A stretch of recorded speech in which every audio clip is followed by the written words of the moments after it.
today a co-host for the first time on Lenny Solomon Live. Lenny And I'm Solomon Eitan Live. G. It's Eitan G, the Jewish rapper, ladies and gentlemen. In the house, ladies and gentlemen. In the house. It's unbelievable. I decided last minute, let's try to do something different for today. You know, we're supposed to do a question and answer session where people write in their questions and I answer. And usually people write in, but they write in after the show's over, and then I got to save it for next time. But this time I figure now I got you as my co-host. We can answer those questions. Yes, and we could talk about the days that were. Be someday. I want to do a deep dive into the origins of Eitan G joining the band and the impact of Rabbi Itchy Lowenbrown on Schlock Rock. What do you think about that? I think it's great. I think that people should know. So the people should know, because the thing is, when Schlock Rock started out, we were very controversial. Isn't that right, G? Well, I had no problem with it. No, you never have problems with controversy. No, I do not. But people didn't understand what Schlock Rock was all about. They didn't understand what are we doing? Is it just rock and roll with Jewish words because we want to play rock and roll? Is it, blaspheme? You cannot blaspheme. I think what it was, and what many people didn't understand, particularly at the time, was that Rabbi Lowenbrown and NCSY and Seaboard Region, when you started out, where you were the house band, where I was a kid just coming to Shabbatones, was an environment of Jewish education and kiruv and just being proud to be Jewish. That was the foundation with which it was all built on. And of course, music, particularly in the 80s, played a huge, huge role in everybody's lives all over the world, particularly in America, that we were listening to those songs on my boom boxes and all that stuff. And to take those regular songs and make them, now they're Jewish education, was for us, the kids, now we can integrate the both worlds and elevate the secular music that we were listening to. There are a lot of songs that we would come up with that were shtick, that were never recorded by Schlock Rock, but used to sing at Shabbatones. You played them. Yeah, it's true. It's true. Now, I want to tell you something. We got to set the stage. Which is back. Let's set the year. What year are we talking about? 1983, 84, 85, 86. My first Shabbaton was February of 1984, and it was senior midwinter at Host Farms, Pennsylvania. And it was my first Shabbaton, and Chucky Epps was my roommate, and Shlomo Horowitz was our advisor in the room. Right, and these are all people in the Schlock Rock Hall of Fame. All people in the Schlock Rock Hall of Fame. And Chucky Epstein, of course, was the drummer for 4 songs on Learning is Good. He was also the drummer on Songs of the Morning on Shirei Boker. And he basically is a Baltimore, he was a Baltimore kid, and he was your roommate. And I remember my first remembrance of Eitan G is you're carrying around this humongous boombox and breakdancing everywhere. That's what you would do. That's who you were. That is 100% correct. And so when Eitan G heard us and when we met Eitan G, eventually it got to the point where you joined the band. Eventually. That was already probably almost just a decade later, maybe a decade later. Yes, it was. But you, just for the audience who have never met Eitan G, which is impossible. If you are a Schlock Rock fan, you of course have met Eitan G. You have played more shows with me than anybody else, and we have traveled the world together. Yeah, I'm We sure have that been is. we have been in England. We have been in We've all been over. Canada. We've done every Yes, Mexico. We've done all over the UK. I mean, it was great times yes, and we're not talking in past tense because it's over. We're just talking in past tense because of the stories. Sure. we are in the middle of COVID-19, and we have to do Remember that something. song Vietnam 19 by Paul Hardcastle? In Vietnam, he was 19. 19. No, I don't.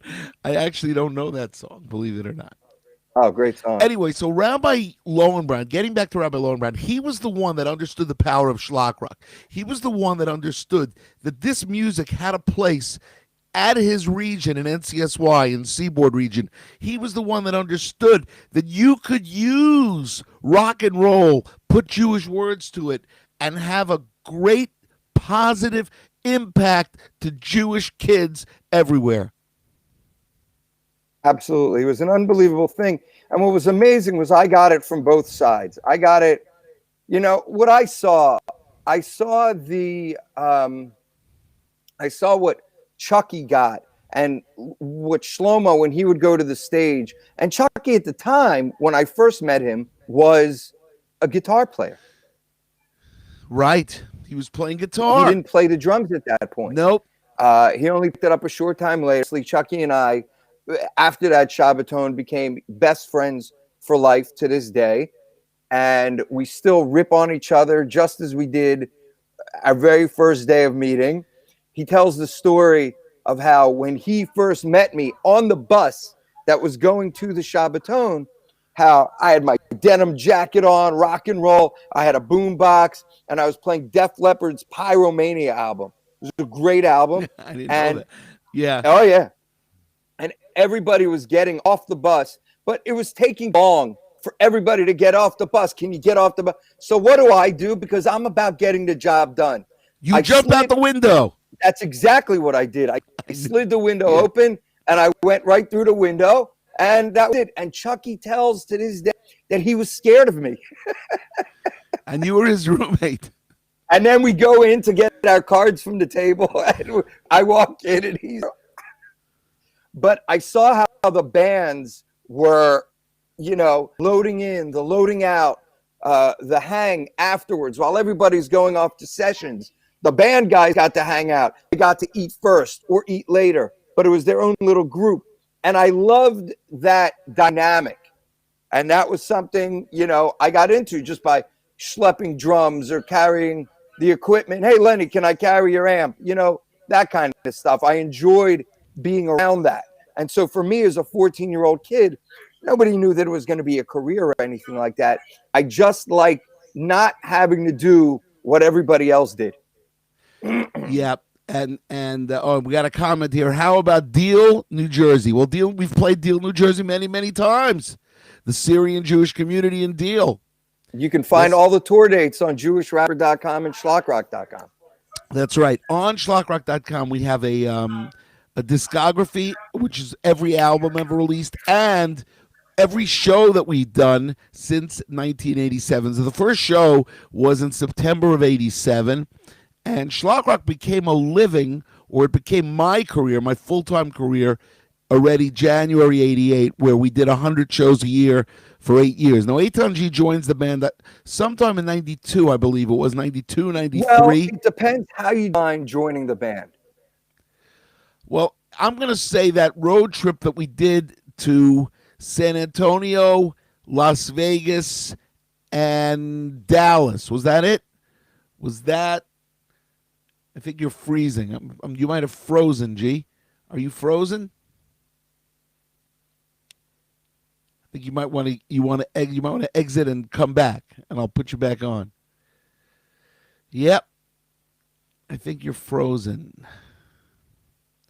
But anyway, I'll just continue talking. We're here at the Four Corners Project studio doing a little co-host with Eitan G, who has just gone into the land of the frozen.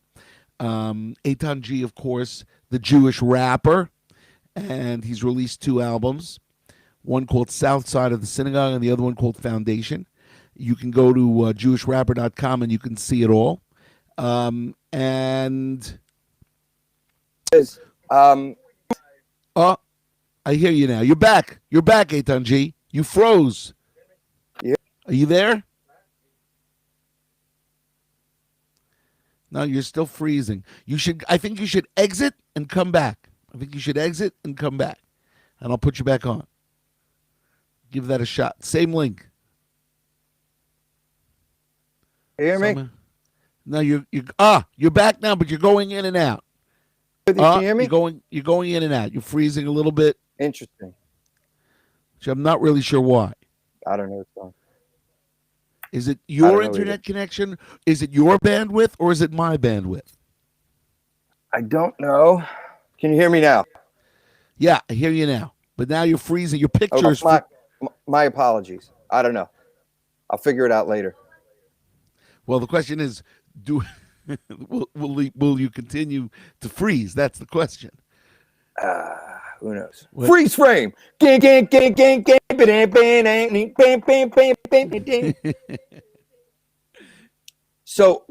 I don't know that there was ever an official period of time where I joined a band. There are all little things that I was doing. First, there was when we wrote Akash Beyosh, and then I'd come up and perform it on the stage. When we did Watch This Way, and I'd come up and perform it on the stage. There was all the NCSY stuff. Then there was in my college years when we did Sergeant Schlocker Magical History Tour, and we did the artwork for it, the cover.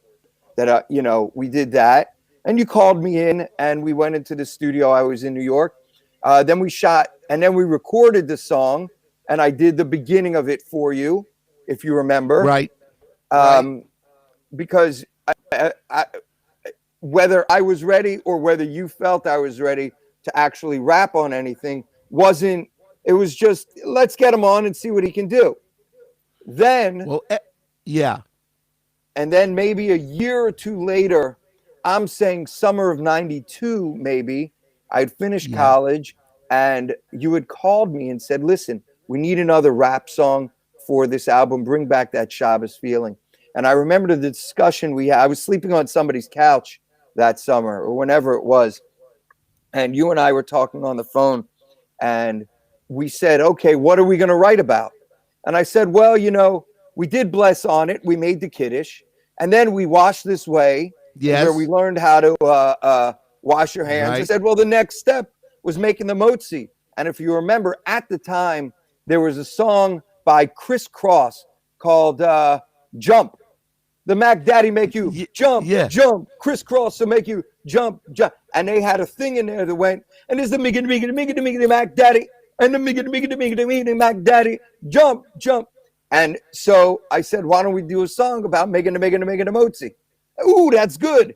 And you told me to start writing it, and then I'll come to your house and we'll get it done. And I still have, and I posted, I think, on my Instagram at The Jewish Rapper. I found those original lyrics. You could see what I had written and brought to you, and then you helped me finish the last of the third paragraph. And we sat in your apartment in Queens. Yes. Now, what's very interesting about that is then you put it on eBay and sold the original lyrics for $1.3 million, just like John McCartney. What's his?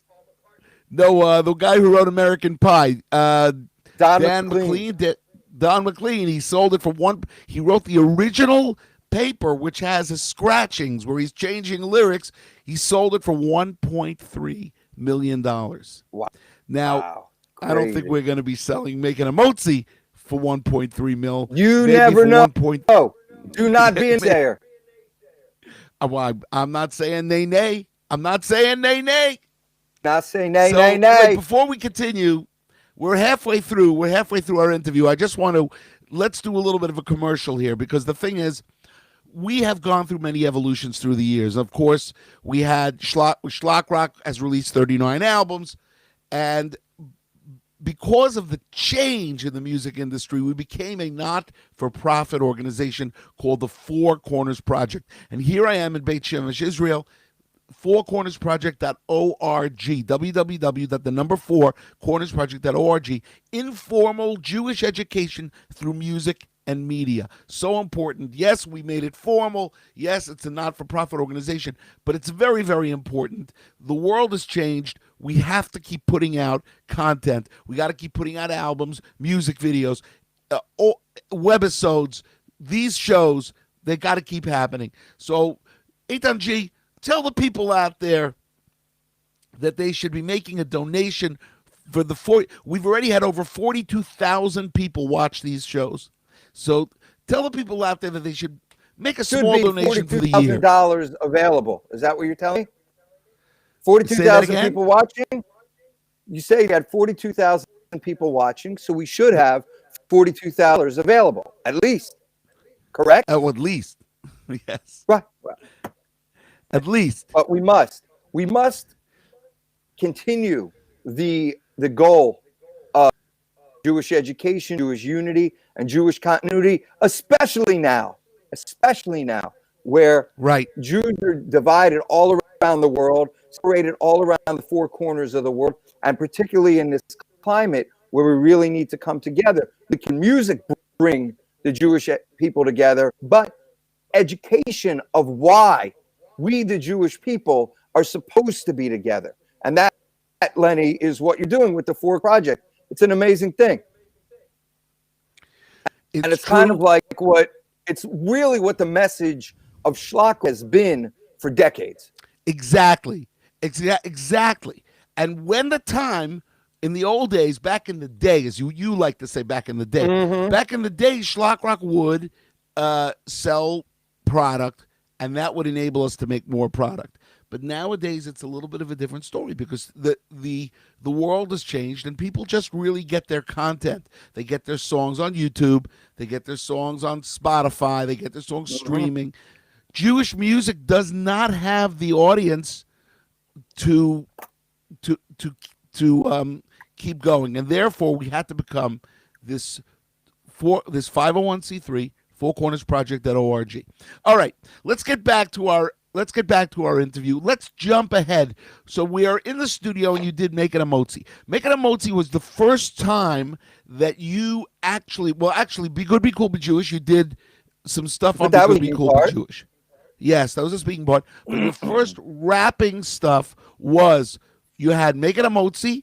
Then after Make It a Motzi, you had Recognize the Miracles. You did a little bit of Recognize the Miracles. We had a special project there. That was in 99. I'm just trying to think of, and then but in that's already much later. You had by 92, if you remember, there was a gig. Really, my first official gig with you guys was, I believe, 91 or 92 at the Baltimore Arena, and it was a gig that you yourself couldn't make.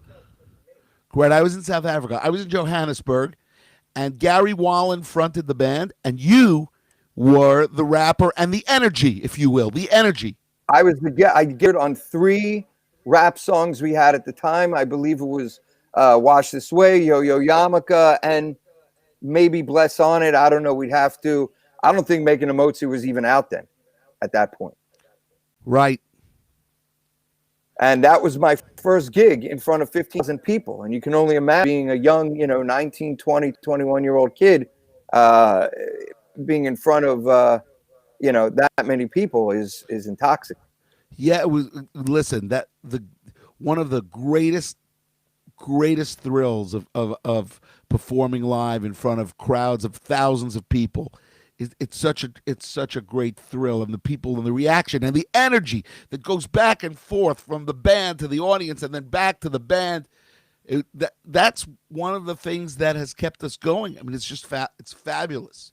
It's really true. Fabulous. It's really true. And then I don't know, because I hadn't moved to LA yet, and I believe that the tour that I did with you guys, that was my first show with you guys at the Baltimore Arena, and then the first tour that I did with you was with you and Yona and Chucky and Sack guy, a horn guy. We had gone to Vegas and San Antonio and Dallas, and that was officially my first tour.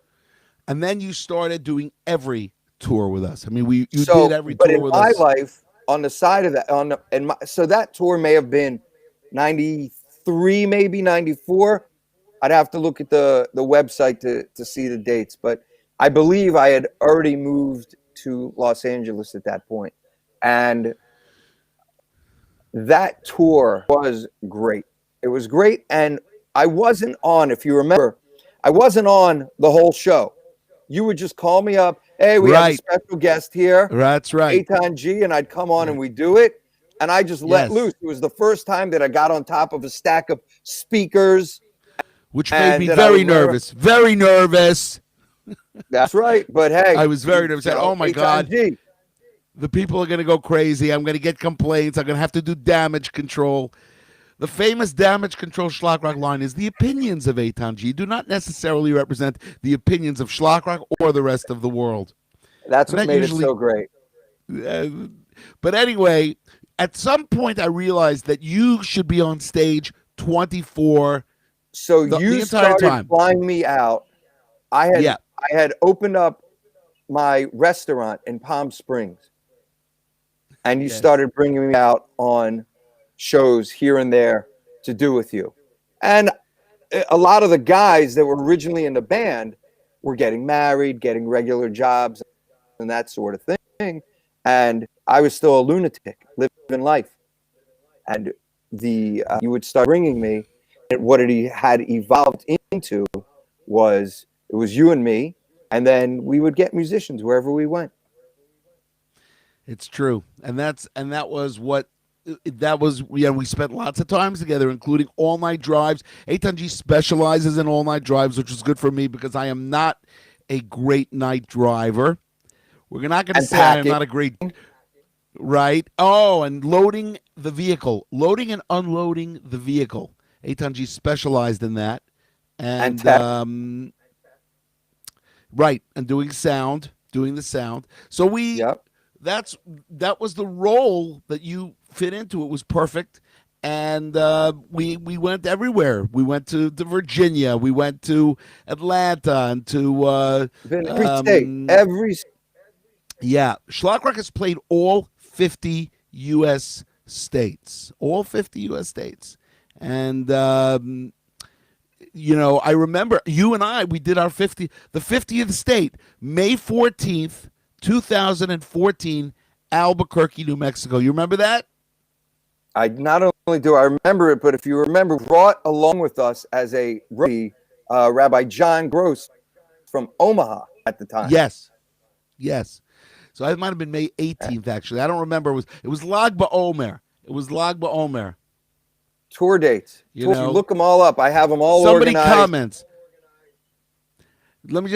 I got a comment coming in. When Lenny would what do you call got? up special guest Eitan G, the crowd went wild. Yes, they did. But then we kept him on. We was so good. We kept you on the whole entire time because I'm really chained to the keyboard. As Right. the band leader, I'm fronting the band. I'm playing keyboard and I'm playing bass in my left hand and I'm singing and I'm conducting.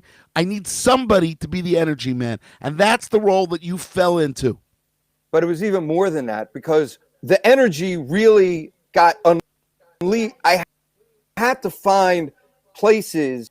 Once you started having me on the show for the whole show, I had to find things to do because I'm not rapping the whole time. So I started doing backup with you. Okay, now I need a tambourine to kind of keep stuff busy, but I still had to be free Right.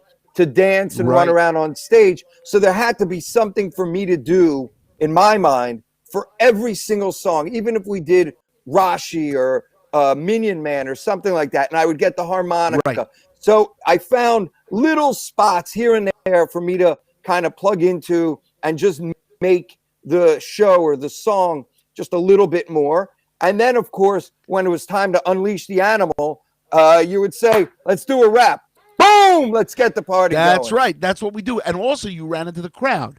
You went into the crowd. You got them going. You got them dancing. Tu B'Shvat was one of our favorites where you used to lead them all in conga lines.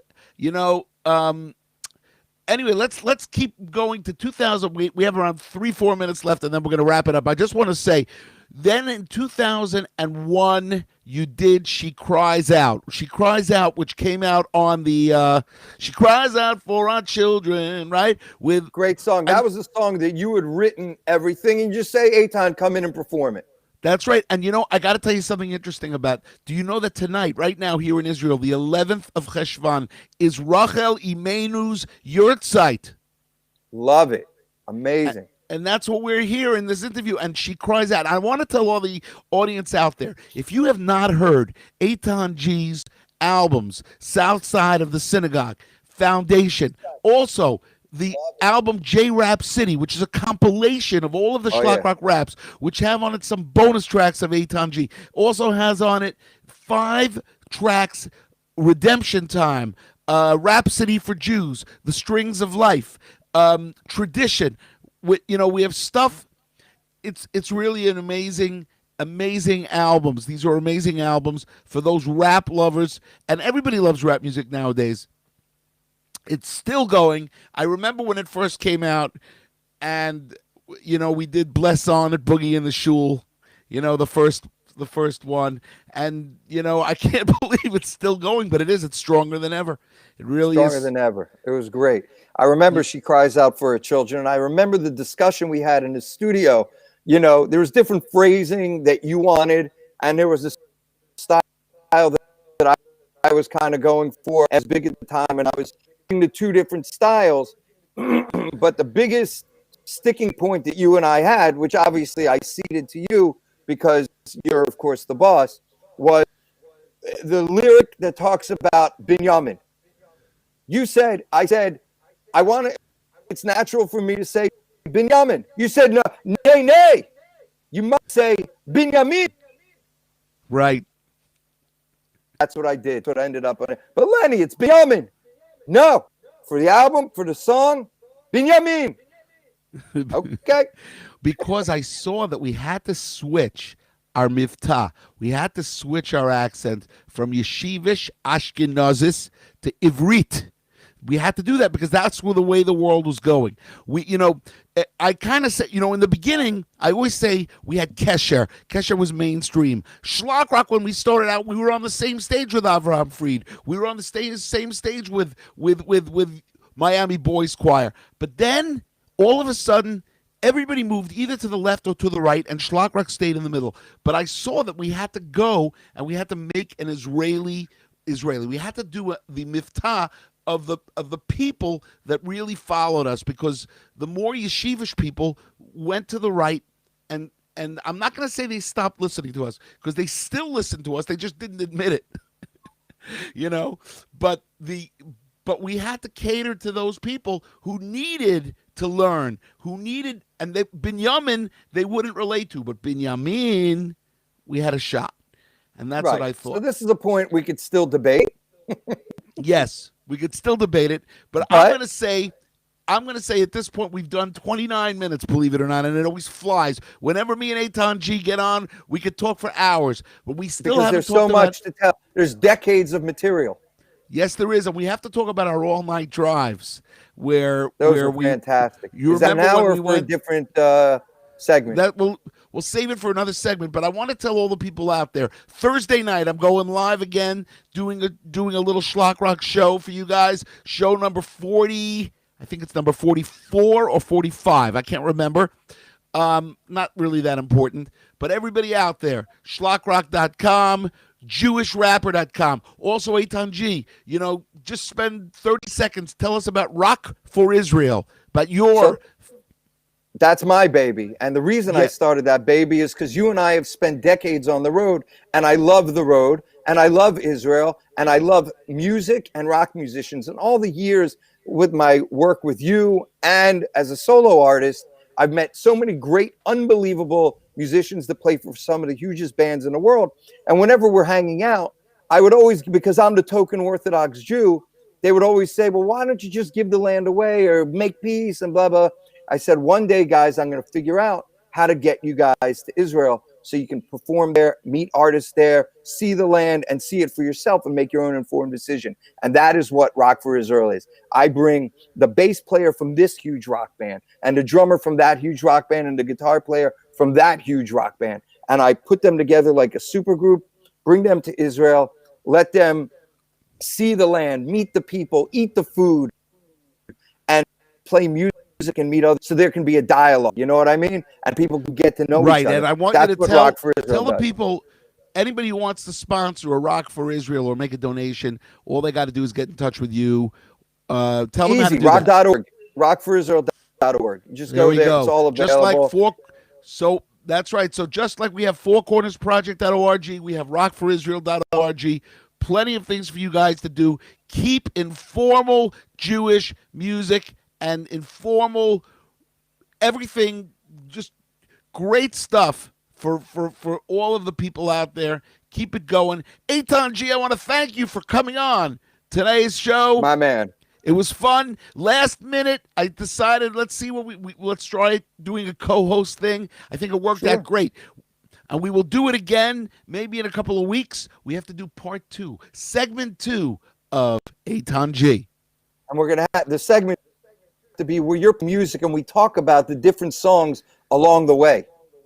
All right, we could do that. I got the Because there keyboard are in the many background. that played a role in my growth with Schlock and as a Jew. There's many. You got it. I got the keyboard in the background. We could do it next time. Everybody out there, keep on schlocking. We'll see you Thursday night with another episode of Lenny Solomon Live, and talk to you soon.